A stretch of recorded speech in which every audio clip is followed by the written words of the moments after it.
understanding India culture well, or you think there's a big gap between people who live outside of India and in the own country? Well, I don't really think that there's that big of a gap. I think the gap is more cultural, and the culture follows the people. So again, growing up in a very cultural household, my family has introduced me to all the traditions, the religious, the cultural, the societal.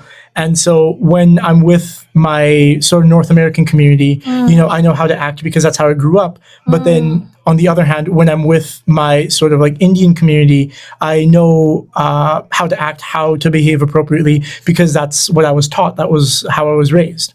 Interesting. And specifically here in BC, it's the gap is closing very quickly because a lot of that stuff is, at least in Punjab, it's more of like a activity-based culture. It's not necessarily like going to specific places. It's more like certain routines, certain games, certain activities. That's the kind of stuff you do. And so as long as you have the supplies for it, you can do anything anywhere really. Like for example, cricket, the sport with the wide bat and the pins.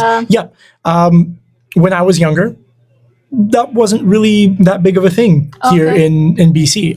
When I was in elementary school, because we had a lot of Indian students, they bought these plastic cricket sets and would teach us how to play. But then now that I'm older, there are like local cricket tournaments with like local teams, and there is calls for like, I think there's an international cricket league happening here in North America now as well. Like there's teams participating internationally.